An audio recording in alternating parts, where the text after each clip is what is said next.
Hello, everybody. My name is Ray. Welcome to the Evangelical Dark Web. Today, we're going to be discussing Josh Hawley and Christian nationalism. If you don't know, Josh Hawley is a senator in the United States Senate. He comes from Missouri, and he's actually a really good senator. So I'm not unsurprised, but at the same time, I'm very happy to see that a sitting U.S. Senator is weighing in on the Christian nationalism issue, and he's quite favorable to the prospect of Christian nationalism. And he has I don't want to say nuanced take on it, but it seems like he would be a second table Christian nationalist. And you like to see that because, you like to see someone who understands politics, who seems to understand faith as well, put those two things together and have a stomach for politics at the same time. Ben Sass was a senator out of Nebraska who seemed like a Christian, but he did not have the stomach for politics. And Mike Pence, who was a former vice president, says he's a Christian, but has never had the stomach for politics. He's always caved to the left and the liberals, and he's never applied faith to politics on a meaningful issue. That's why he sold our country out to branch Covidianism, but that's only after he sold his state out to Rainbow Jihad in about 2016. So it's very nice to see a Christian in politics doing Christian things, and Josh Hawley is certainly a positive example of that. And he recently did an interview, which is part of a book tour he did with Josh Dawes. And I'm not super familiar with Josh Dawes. I imagine he has a pretty big podcast audience, not as much a YouTube audience, but he does have a decent sized channel. But nonetheless, we're going to talk about an interview that he gave addressing the issue of nationalism, Christian nationalism, in a very favorable light. So we're going to listen to about 12 and a half minutes at 1.25 speed of that interview. But first, Evangelical Dark Web is a Christian news gathering and commentary platform. You can support us over at evangelicaldarkweb.org/join, and you can subscribe there to our Patreon-like system. That is a way you can support us. Otherwise, like this video, subscribe to the channel if you are new.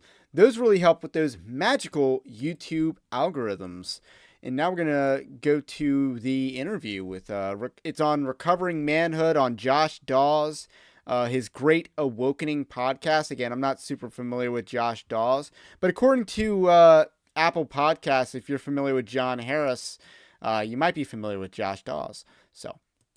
Example of. Can you talk about why we need to go back to the Bible to find these? We can't just find it, out there, making meaning ourselves. Yeah, absolutely. I think that the first thing to say about this is that just from a historical perspective, the biblical tradition is the foundation, morally, intellectually, of Western civilization and of American culture. I mean, that's just true. You can like it or not like it, but that's just true as a matter of historical fact.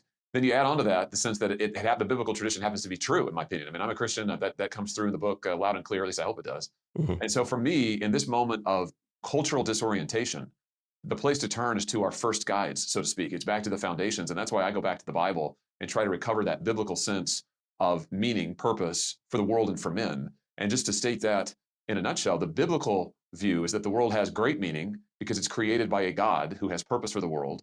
He created the world to be a temple. He created it to be something beautiful. He created it to be a place where he would dwell with man and woman. And he put men and he put women into the creation to help make the creation what it could be. And that's the Genesis picture. And I try to recover some of the symbolism, some of the deep symbolism and significance of the Genesis narrative for men and say, men, hey, this is a great vision. I mean, your life, you're meant to cooperate with God.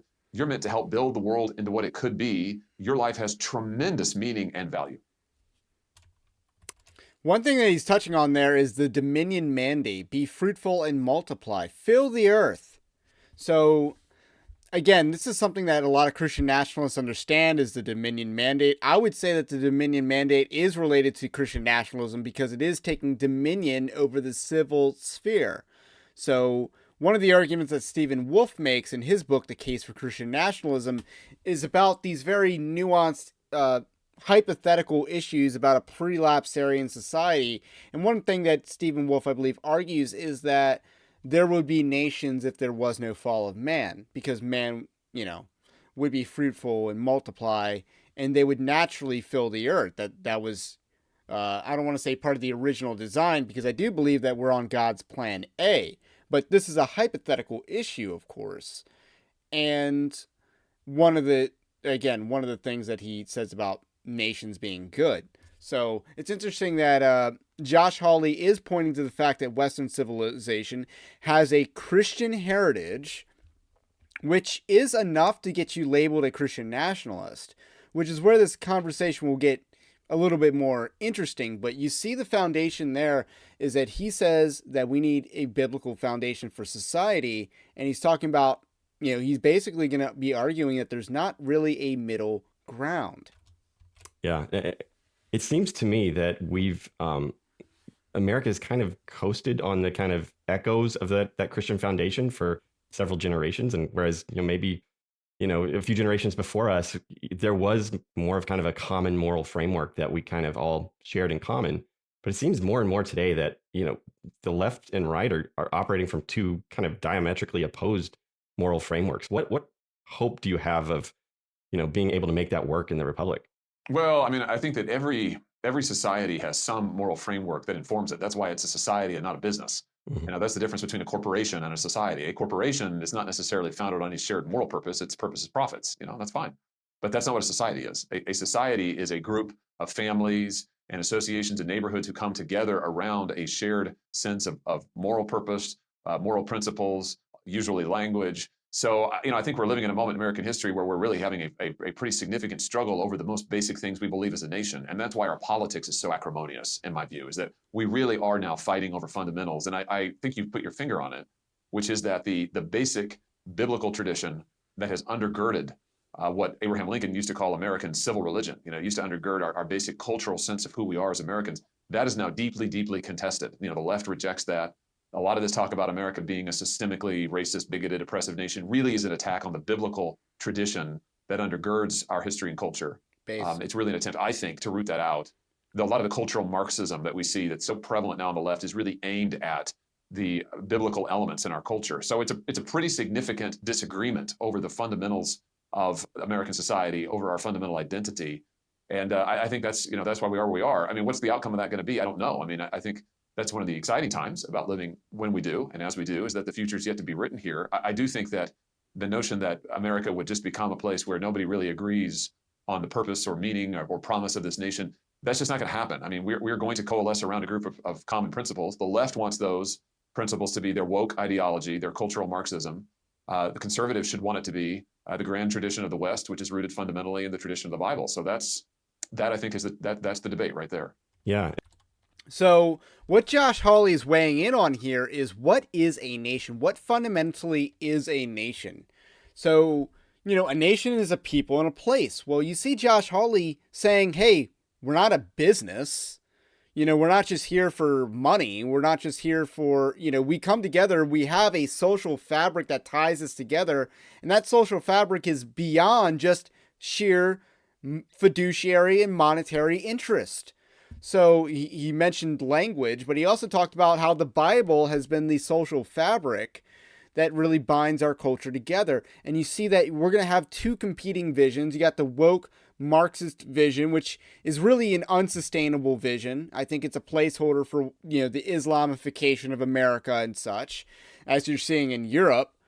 Or you have return to tradition, which is rooted in the Bible. That, again, a Christian society, a self-consciously Christian society. He is, again, touching on all the buzzwords, but we haven't even gotten to the issue yet of Christian nationalism, but it sounds like he understands what a nation is, which is not what you see out of Big Eva. They don't understand what a nation is. Or Mid-Eva, as we've been saying. But Big Eva doesn't understand what a nation is either. A nation's a people and a place. So. And it seems to be there's a debate on the right itself of whether or not we can kind of have the libertarian ideal of, a neutral, secular, public square where we have this marketplace of ideas and the best ideas win. It seems like to me that the past few years particularly have really kind of laid that bare, that we are going to have some moral framework that we have to unite around. How do we encourage those on our side to become, I guess, regain the will to kind of govern from that moral framework? Well, I think the first thing to do is to realize that there really does have to be a shared moral framework, and that this is something that this is an ancient debate, right? This isn't a new one. I mean, this has been something that you can go back to Plato, you can go back to Aristotle, you can go back to the first lowercase r Republican thinkers in the tradition that ultimately becomes our tradition of self-government, and you will hear them saying that there have to be certain fundamental principles that we agree on together. A vision of the good is the sort of classical way of putting it in sort of Greek thought and Greek philosophy, good with a capital G. I mean, every society is going to have, that's a society, it's going to have some vision of the good. What is it going to be? And I think on the right, I think there's been this trend over the last 40, 50 years. A lot of the right has actually accepted the left's talking points. Actually, no, we don't need a common vision of the good. The society will basically be one big corporation. We'll just maximize profit making. That's basically what society is. Nah, that's not what society is. And what's happening now is the left is abandoning those talking points. The left is saying, no, actually, we have a very substantive view of what society should be and what our fundamental principles should be. And they should be these principles of equity and their redefinition of what counts as equality. And they should be a new form of atheism, which is really, I think, at the root of much of their ideology. And you see this again in their cultural Marxist agenda. That for them, those for them, are the fundamental principles we ought to unite around. So I just say to my friends on the right, fellow travelers, wake up and get with it. It's one or the other. We're going to unite around some vision because that's what nations do. So the question is, which vision is it going to be? And let me just make one other point here, Josh, and that is that, I'm a religious liberty lawyer. That's what I did before I got into politics. So I want to cut him off right here. But again, there is no neutral secular society. That's not going to happen. The whole classical liberalism approach, which is again a controversial, that was not a universally accepted idea of America's founding during America's founding, but we've kind of read that into America's founding. And again, we did a whole live stream on that with Sam Jones a couple of weeks ago. But you got to unite around something. There needs to be an undergirding social fabric to keep anything together. Even the left knows that, and that's why they're pivoting away from the James Lindsay type of liberalism. James Lindsay's just a half measure to them, ideologically speaking. These whole libertines are a half measure. They just wanted to deconstruct our biblical society to reconstruct I don't want to even call it a utopian society because we know what it looks like. It looks like Canada. It looks like Western Europe. There's nothing utopian about it. It's dystopian. They want to build their dystopian society. And we got to get with it and have our own alternative vision, our own moral framework that we want to unite around. And that moral framework to unite around is the Bible, because not only is it true and good, but there's more of a critical mass to unite around the Bible than there is anything else. And one of the things I like about Christian nationalism as a movement is I think we're reliving Weimar Republic stuff. This is a lot of Weimar Republic 2.0 that we're reliving here. But Christian nationalism is supplanting the Darwinistic neo-Nazi elements in our society. I think they've been successfully supplanted by Christian nationalism because we have a bolder movement, I would say, and it's more palatable, I think, even than Nazism. But we're going to supplant the Nazis from ever rising in this country, I think. So that's a good thing. But time to let Josh continue. So I believe profoundly in the right of religious liberty. And I don't just mean religious liberty for Christians. I mean for everybody. I represented a lot of folks who don't share in fact, most of my clients didn't share my beliefs at all, and I didn't share theirs. That's fine. That's great. But let's not kid ourselves. The right to religious liberty, that sense of liberty of conscience, that liberality, if you like, that also stems out of the biblical tradition. It's the biblical tradition that insists on liberty of conscience for all. So, I think it would be a mistake to say, we can try to find principles that are somehow completely independent of any vision of the good, any substantive moral framework. That's just a myth. That doesn't exist. We're going to have to coalesce around some vision. What's it going to be? Yeah. What do you make of in my? So I do want to interject. I don't think it's, again, there is some Christian tradition that believes in religious liberty for pagan religions, but that is not the overwhelming majority of Christian history. That is not the overwhelming majority of even Protestant history.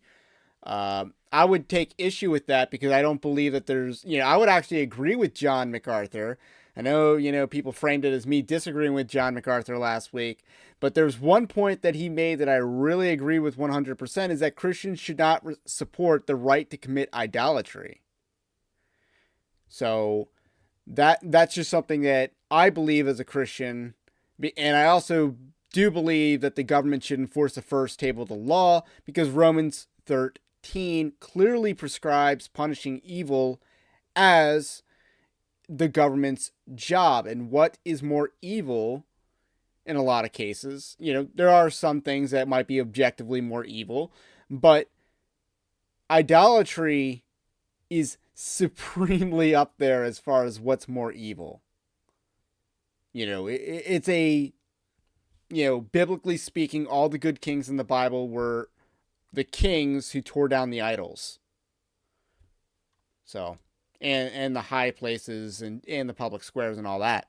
So, my space, there's a lot of, really the past year or so, there's been a lot of debate around the term Christian nationalism and whether or not, I think it's, pretty commonly accepted that if you're a Christian and you want to be involved in politics on the conservative side, you're going to be hit with that label. There's a debate of whether or not we need to accept that label, we should run from it or whatever. But a lot of that debate stays kind of very theoretical in the kind of like, what does this ideal Christian nation look like, somewhere down the line. But I've been more concerned with like, what do we do now? What are some, concrete things that we can do now? As a Christian who is a U.S. senator, where are you at on that whole Christian nationalism thing? And what are some things that, we can do to kind of really bring our faith to the public square? So I want to pause right here as a point of order. I didn't do my due diligence on Josh Dawes. I'm vaguely familiar with who he is, but I didn't research where he's at on this issue. But I did see how he promoted this podcast, so I wonder if he's sympathetic to the Christian nationalist cause. I'm sorry, there's a lot of personalities on social media.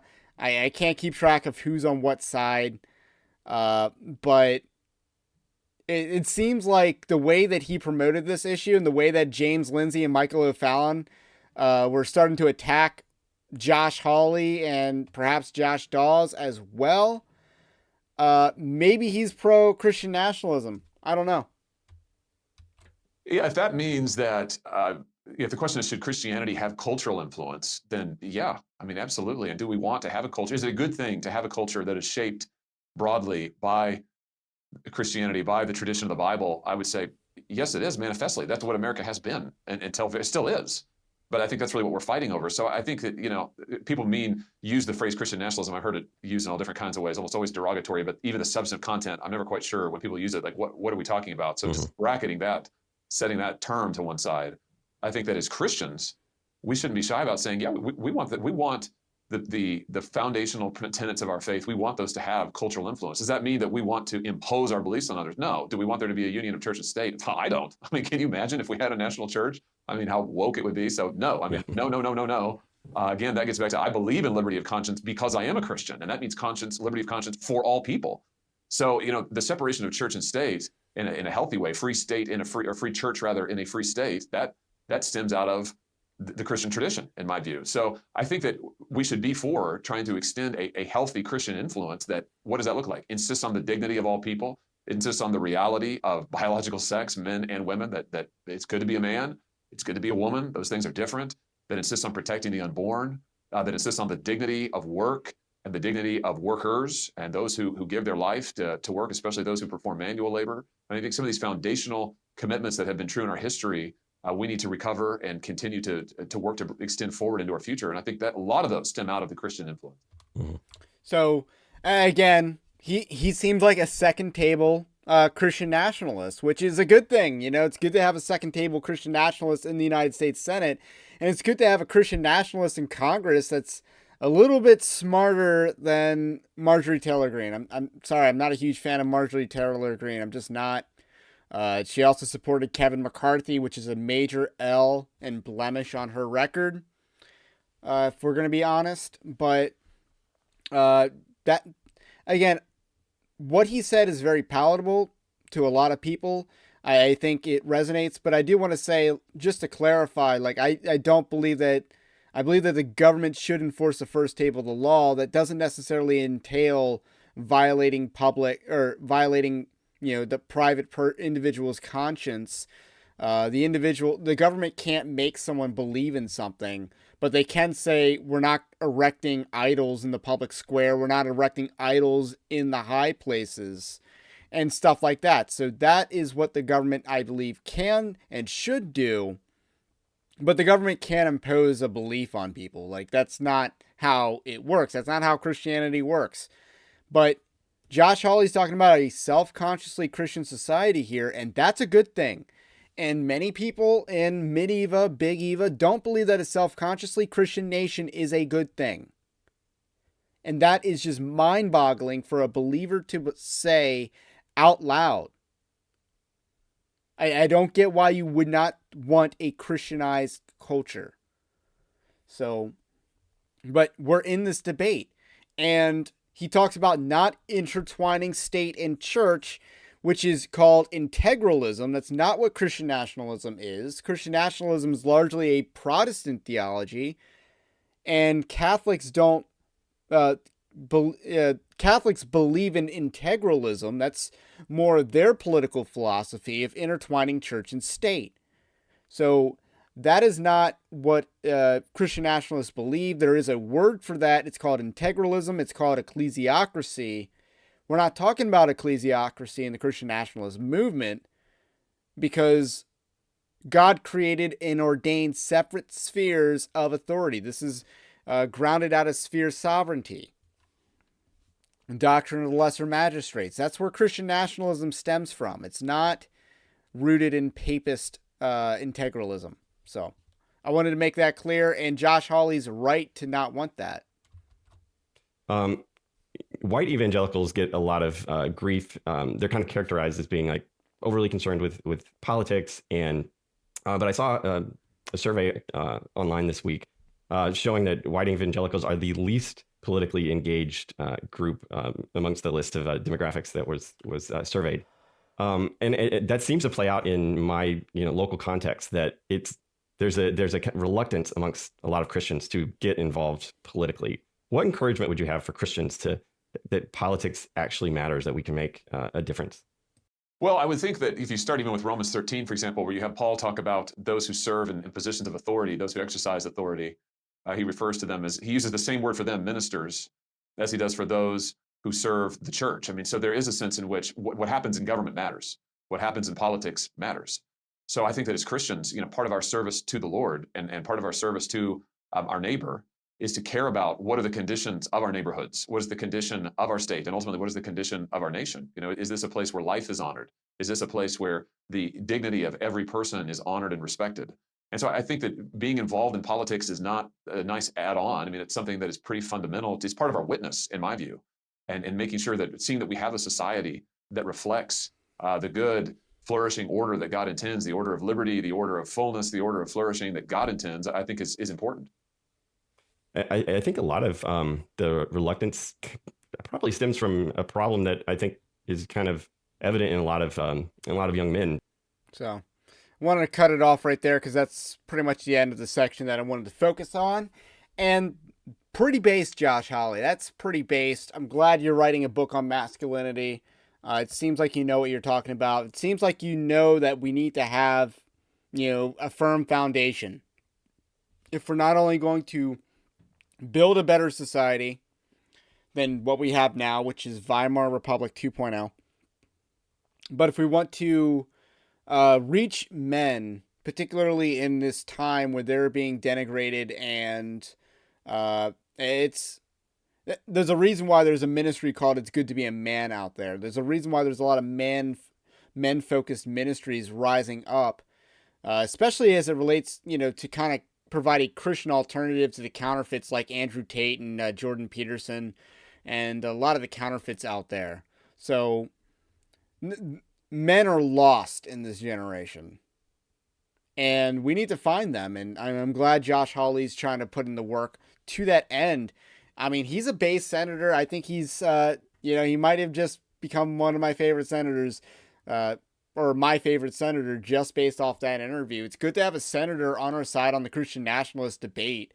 And I'm glad that we can hang our hat on a Christian nationalist senator and not just Marjorie Taylor Greene, because I think Josh Hawley's a lot more likable, a lot more articulate. And, Marjorie Taylor Greene has her uses. She's very good at her job, but not perfect, obviously. That's why she supported Kevin McCarthy. But very positive development that I just saw from Josh Hawley. And I'm glad he won his primary in 2018, because that was a very hotly contested primary. So God is good all the time. Anyway, that's all I got to say about that. My name's Ray. It's the Evangelical Dark Web. If you like this kind of content, subscribe to the channel if you're new, or the podcast. And have a blessed day. We will catch you on the next one.